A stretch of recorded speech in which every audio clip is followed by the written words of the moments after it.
பொன்மனச்செம்மல் புரட்சி தலைவர் எம்ஜிஆர் அவர்களையும் இதயம் புரட்சி தலைவி அம்மா அவர்களையும் வணங்கி இந்த சிறப்பான தேர்தல் பிரச்சார கூட்ட நிகழ்ச்சியிலே கலந்து கொண்டு அற்புதமான உரையாற்ற அமர்ந்திருக்கின்ற மதிப்புக்கும் மரியாதைக்கும் உரிய மாண்புமிகு பாரத பிரதமர் நரேந்திர மோடி அவர்களே, இந்த சிறப்பான நிகழ்ச்சியிலே கலந்து கொண்டு சிறப்புரையாற்றிய மரியாதைக்குரிய நம்ம கூட்டணியில் அங்கம் வகிக்கின்ற டாக்டர் அன்புமணி ராமதாஸ் அவர்களே, மரியாதைக்குரிய திரு டிடிவி தினகரன் அவர்களே, மரியாதைக்குரிய திரு வாசன் அவர்களே, மத்திய அமைச்சர் பெருமக்களே, பாரதிய ஜனதா கட்சியினுடைய தலைவர்களே, மேடையிலே வீட்டுகின்ற கூட்டணி கட்சியினுடைய தலைவர்களே, அனைத்து இந்திய அண்ணா திராவிட முன்னேற்ற கழகத்தினுடைய தலைமை கழக நிர்வாகிகளே, மாவட்ட கழக செயலாளர்களே, வாரியிலிருந்து சிறப்பித்துக் கொண்டிருக்கின்ற அனைத்து இந்திய அண்ணா திராவிட முன்னேற்ற கழகத்திலே பல்வேறு பொறுப்புகளை வைக்கின்ற நிர்வாகிகளே, கூட்டணி கட்சி சேர்ந்த நிர்வாகிகளே, தொண்டர்களே, கழக உடன்பிறப்புகளே, பெரியோர்களே, தாய்மார்களே, பத்திரிகையாளர் ஊடகங்களே, அனைவருக்கும் என்னுடைய முதற்கண் நன்றி கலந்த வணக்கம்.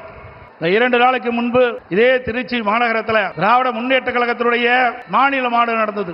அந்த மாநாட்டில் நம்முடைய கூட்டணி பற்றி இன்றைய முதலமைச்சர் விமர்சனம் செய்தார். திரு ஸ்டாலின் அவர்களே, அனைத்து இந்திய அண்ணா திராவிட முன்னேற்ற கழகம் தேசிய ஜனநாயக கூட்டணி இணைந்து அற்புதமான கூட்டணியை தமிழகத்திலே அமைந்திருக்கின்றது. வலிமையான கூட்டணி, வெற்றி கூட்டணி நம்முடைய கூட்டணி. உங்களுடைய கூட்டணி பல்வேறு பிரச்சனைக்கு இடையிலும் பல்வேறு வார்த்தை போர்களுக்கு இடையில்தான் இப்பொழுது காங்கிரசும் திமுகவும் இன்றைக்கு கூட்டணி அமைந்திருக்கின்றன. கிட்டத்தட்ட 20 நாட்கள் திராவிட முன்னேற்ற கழகமும் காங்கிரசும் வார்த்தை போர். பத்திரிகையில் ஊடகத்தில் வருகின்ற செய்திகள், காங்கிரஸ் திராவிட முன்னேற்ற கழகத்தில் ஆட்சியிலே பங்கு கூடுதல் இட வேண்டும் என்று தினந்தோறும் அறிக்கை, பல்வேறு விமர்சனங்கள், அத்தனையும் தாண்டி கெஞ்சி காங்கிரசுக்கு அடிமையாகி காங்கிரசோடு கூட்டணி வைத்திருக்கிறீர்கள். ஆனால் அனைத்து இந்திய அண்ணா திராவிட முன்னேற்ற கழகம் தேசிய ஜனநாயக கூட்டணி இன்னைக்கு ஒரு அற்புதமான கூட்டணி. எங்கள் கூட்டணியிலே பரஸ்பர உணர்வோடு நாங்கள் இணைந்திருக்கின்றோம். வருகின்ற சட்டமன்ற பொதுத் தேர்தலில் எங்களுடைய கூட்டணி கட்சி தலைவர்கள், நிர்வாகிகள், தொண்டர்கள் எருமை போல தேனீக்களை போல சுறுசுறுப்பாக செயல்பட்டு மீண்டும் தமிழகத்திலே ஒரு அற்புதமான ஆட்சியை அமைப்போம். ஸ்டாலின் அவர்களே, நீங்கள் எத்தனை முறை எங்கே கூட்டம் போட்டாலும் நாட்டு மக்கள் உங்களை நம்ப போவதில்லை. கடந்த 2021ஆம் ஆண்டு திராவிட முன்னேற்ற கழகத்தின் சார்பாக சுமார் 525 அறிவிப்புகள் வெளியிட்டீர்கள். 525 அறிவிப்புகளில் 1/4 அறிவிப்பு கூட இதுவரை நிறைவேற்றப்படவில்லை. அத்தனையும் பொய். கவர்ச்சிகரமாக பேசி கவர்ச்சிகரமாக அறிக்கை விட்டு அந்த தேர்தல் அறிவிப்பை இதுவரை நடைமுறைப்படுத்தாத அரசாங்கம் திமுக அரசாங்கம், திமுக கட்சி உங்களை அடையாளம் கண்டுகொண்டு விட்டார்கள். தேர்தல் வந்தால் அறிவிப்பு வரும் திராவிட முன்னேற்ற கழகத்திலிருந்து. தேர்தல் முடிந்தால் அதோடு விட்டு விடுவார்கள். அதுதான் திமுகவுடைய கொள்கை. ஆனால் அனைத்து இந்திய அண்ணா திராவிட முன்னேற்ற கழகத்தை பொறுத்தவரைக்கும் பொன்மனச்செம்மல் புரட்சி தலைவர் காலத்திலும் சரி, இதயம் புரட்சி தலைவர் அம்மாவுடைய காலத்திலும் சரி, கொடுக்கப்பட்ட வாக்குறுதியை நிறைவேற்றுகின்ற கட்சி அனைத்து இந்திய அண்ணா திராவிட முன்னேற்ற கழகம் எங்களுடைய கூட்டணி. ஏமாற்றி ஆட்சிக்கு வந்து இன்றைய தினம் மக்களை வாட்டி வதைக்கின்ற அரசாக திராவிட முன்னேற்ற கழகம் இன்றைக்கு திகழ்ந்து கொண்டிருக்கின்றது. எனக்கு முன்னாலே பேசிகள் சொன்னதை போல தமிழ்நாட்டுக்கும் என்டிஏவுக்கும் தான் போட்டி என்று சொல்கிறார். பாவம், மறந்து போய்விட்டார். அடிக்கடி மறதி திரு ஸ்டாலினுக்கு. திரு ஸ்டாலின் அவர்களே, நடக்க போவது தமிழ்நாடு சட்டமன்ற பொது தேர்தல். தமிழகத்தில் யார் ஆட்சிக்கு வர வேண்டும், யார் ஆட்சிக்கு வரக்கூடாது என்று மக்கள் முடிவு செய்கிற தேர்தல் இந்த தேர்தல். ஆகவே மக்கள் முடிவு செய்து விட்டார்கள். அதனால்தான் எங்களை பற்றி விமர்சனம் செய்ய உங்களால் முடியவில்லை. அனைத்து இந்திய அண்ணா திராவிட முன்னேற்ற கழகம் 10 ஆண்டு காலம் 2011-2024 அற்புதமான ஆட்சி கொடுத்தது. அந்த ஆட்சி காலம் ஒரு பொற்கால ஆட்சி என்று மக்களால் பாராட்டப்பட்டோம். இன்றைக்கு விவசாயிகளாட்டும், தொழிலாளர்களாட்டும், இன்றைக்கு அரசு ஊழியர்களாட்டும் அத்தனை பேர்களுக்கும் அனைத்து கிடைக்கப்பட்ட ஒரே அரசாங்கமாக அனைத்து இந்திய அண்ணா திராவிட முன்னேற்ற கழக அரசாங்கம் திகழ்ந்து என்பதை நேரத்தில் தெரிவிக்க விரும்புகின்றேன். திரு ஸ்டாலின் அடிக்கடி பேசுகிறார், எங்கள் கூட்டணியில் இருக்கின்ற அத்தனை பேருக்கும் ஒரே கொள்கை என்று. திரு ஸ்டாலின் அவர்களே, திராவிட முன்னேற்ற கழக கொள்கையும் காங்கிரஸ் கொள்கையும் ஒன்றா? திமுக கொள்கையும் கம்யூனிஸ்ட் கட்சியும் ஒன்றா? திமுக கொள்கையும் இன்றைய தினம் விடுதலை சிறை கட்சியினுடைய கொள்கையும் ஒன்றா? ஒரே கொள்கை என்றால் ஒரே கட்சியை அமைத்து விடலாம், தனித்தனி கட்சி தேவையில்லை. ஆக பல்வேறு கொள்கை உள்ள கட்சிகள் எல்லாம் ஒன்றாக சேர்ந்துதான் திமுக கூட்டணி அங்கம் வைக்கின்றது.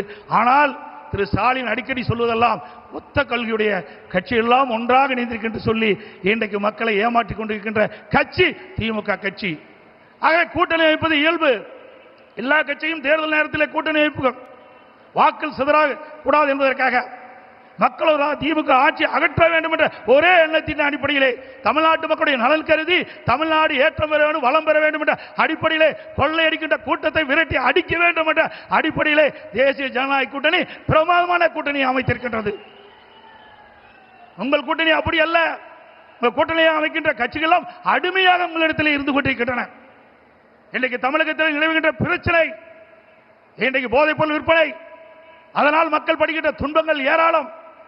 பெண்களுக்கு இழைக்கப்படுகின்ற கொடுமைகள், தினந்தோறும் கொலை கொள்ளை திருட்டு வழிப்பறிவு பாலியல் வன்கொடுமை நடக்காத நாளே இல்லை. சிறுமிகளுக்கு பாலியல் வன்கொடுமை, பெண்களுக்கு பாலியல் வன்கொடுமை, மூதாட்டிகளுக்கு கூட பாலியல் வன்கொடுமை. இப்படிப்பட்ட மோசமான கையிலாகாத அரசாங்கம் திமுக அரசாங்கம். அப்படிப்பட்ட அரசாங்கத்தை அகற்றுவதுதான் எங்களுடைய கூட்டணிய நோக்கம் என்பதை நேரத்தில் தெரிவிக்க விரும்புகின்றேன். இன்றைக்கு திராவிட முன்னேற்ற கழகம் என்று சொன்னால் அது குடும்ப கட்சி, அது ஒரு கார்ப்பரேட் கம்பெனி, அது கட்சி அல்ல. அந்த குடும்பத்தில் இருக்கின்றவர்கள் தான் அந்த கட்சிக்கு தலைவராக முடியும். அந்த குடும்பத்தில் இருக்கின்றவர் தான் ஆட்சி அதிகாரத்துக்கு வர முடியும். அப்படிப்பட்ட கட்சியை தமிழக மக்கள் இந்த முறை விரட்டி அடிக்கப்படுகிறார்கள். இந்த தேர்தலோடு திரு கருணாநிதி குடும்பத்திற்கு இறுதி கட்ட தேர்தல் மக்கள் முடிவு செய்து விட்டார்கள். தமிழகம் முழுவதும் ஒரே குரல், திமுக ஆட்சி அகற்றப்படுகின்ற ஒரே குரல் இன்னைக்கு ஒலித்துக் கொண்டிருக்கிறது. ஆக இப்படிப்பட்ட ஆட்சி தமிழகத்திலே அகற்றப்பட வேண்டும் என்று மக்களுடைய எண்ணம். அந்த எண்ணத்தை நிறைவேற்றுவதுதான் எங்களுடைய கூட்டணியுடைய நோக்கம் என்பதை இந்த நேரத்தில் தெரிவித்து, அனைத்து இந்திய அண்ணா திராவிட முன்னேற்ற கழகத்திலே பல்வேறு திட்டங்களை இங்கே நிறைவேற்றி கொடுத்திருக்கின்றோம். இந்த டெல்டா மாவட்டம் பொன் விளைகின்ற பூமி, அப்படிப்பட்ட விளை நிலங்களை ஸ்டாலின் அவர்கள் துணை முதலமைச்சர் இருந்த காலகட்டத்திலே விவசாய நிலங்களை அபகரிக்கின்ற விதமாக மீத்தேன் ஹைட்ரோ கார்பன் திட்டத்திற்கு அந்த புரிந்துணர்வு ஒப்பந்தம் போட்டது திரு ஸ்டாலின் முன்னிலையிலே. விவசாயிகள் பாதிக்கப்படக்கூடாது என்பதற்காக அம்மாவுடைய அரசாங்கம் விவசாயிய கோரிக்கை ஏற்று மத்திய அரசோடு தொடர்பு கொண்டு அந்த விளைநிலங்களை பாதுகாக்கின்ற விதமாக பாதுகாக்கப்பட்ட வேளாண் மண்டலத்தை கொண்டு வந்து விவசாயிகளை பாதுகாத்த அரசாங்கம் அண்ணா திமுக அரசாங்கம். அதோடு குடிமராமத்து திட்டத்தை கொண்டு வந்து ஏரி குளம் குட்டைகள் எல்லாம் அனைத்தும் சீர்வு செய்யப்பட்டு பெய்கின்ற மழைநீர் முழுவதும் சேமித்து வைத்தோம். அங்கே தடுப்பணைகள் கட்டப்பட்டோம். ஆதனூர் குமாரமங்கலம் நஞ்சை போலே தடுப்பணை கட்டப்பட்டது, முக்கம்பிலே தடுப்பணை கட்டப்பட்டது. அதே போல காவிரி குண்டாறு அற்புதமான திட்டம். வறண்ட பகுதியில் இருக்கின்ற நிலங்கள் எல்லாம் செழிப்பாக வளமாக இருக்க என்பதற்காக அந்த பகுதியில் நிலத்தடி நீர் உயர வேண்டும் என்பதற்காக காவிரி குண்டாறு திட்டத்தை கொண்டு வந்தோம். அந்த திட்டத்தையும் முடக்கிய அரசாங்கம் தான் விடியா திமுக அரசு. அதோடு பாரத பிரதமர் அவரிடத்திலே மரியாதைக்குரிய நரேந்திர மோடி அவர்களிடத்திலே நான் முதலமைச்சராக இருந்த பொழுது ஒரு திட்டத்தை நிறைவேற்ற வேண்டும் என்று அவரிடத்திலே கோரிக்கை வைத்து அவரும் ஏற்றுக்கொண்டார். அதற்கு நடந்தாய் வாழி காவிரி திட்டம் என்ற அற்புதமான திட்டம். மேட்டூர் அணையிலிருந்து வெளியேறுகின்ற நீர் கடலிலே கலக்கின்ற வரை அந்த நதியின் கரை ஓரமாக இருக்கின்ற கழிவு நீர் அந்த நதியிலே கலந்து மாசுபடுகின்றது. அந்த நீரை சுத்தமான நீராக மக்கள் பருக வேண்டும், விவசாயத்துக்கு சுத்தமான நீராக பாய்ச்ச வேண்டும் என்ற அடிப்படையிலே அவரிடத்திலே கோரிக்கை வைத்தேன். அவரும் ஏற்றுக்கொண்டு அன்றைய தினம் 2 அவைகள் கூட்டத்திலே மேதகு குடியரசுத் தலைவர் உரையிலே இடம்பெற செய்து 2024ஆம் ஆண்டு அதற்கு வடிவம் கொடுத்தார் பாரத பிரதமர் அவர்கள். அவருக்கு நன்றியை இந்த நேரத்தில் தெரிவித்துக் கொள்கிறேன். சுமார் 11,250 கோடி நடந்தாய் வாழி காவிரி திட்டத்திற்கு மத்திய அரசு அனுமதி கொடுத்தது 2024ஆம் ஆண்டு கொள்கை விளக்க குறிப்பிலே இடம்பெற்றிருக்கிறது தமிழ்நாடு அரசிலே. ஆனால் இதுவரை அதை நிறைவேற்றப்படவில்லை. அது அனைத்து இந்திய அண்ணா திராவிட முன்னேற்ற கழக ஆட்சியிலே கொண்டு வரப்பட்ட திட்டம், மத்திய அரசு அனுமதிக்கப்பட்ட திட்டம் என்ற ஒரே காரணத்திற்காக இன்று தினம் முடக்கி வைத்திருக்கின்றார்கள். மீண்டும் உங்களுடைய பேர் ஆதரவால் நம்முடைய கூட்டணி அதிக இடங்களிலே வெற்றி பெற்று அனைத்து இந்திய அண்ணா திராவிட ஆட்சி அமைக்கும். அப்பொழுது நடந்தாய் வாழி காவிரி திட்டம் நிறைவேற்றப்படும் என்று சொல்லி வாய்ப்புக்கு நன்றி கூறி, அதே நேரத்தில் நடைபெறுகின்ற சட்டமன்ற பொதுத் தேர்தலில் தேசிய ஜனநாயக கூட்டணியின் சார்பாக போட்டியிடுகின்ற அத்தனை வேட்பாளருக்கும் பெருவாரியான வாக்குகளை அளித்து அவளை வெற்றி பெற செய்து மீண்டும் அண்ணா திமுக ஆட்சி அமைக்க நீங்கள் அத்தனை பேரும் துணை இருக்க வேண்டும் என்று கேட்டு விடைபெறுகின்றேன். நன்றி, வணக்கம்.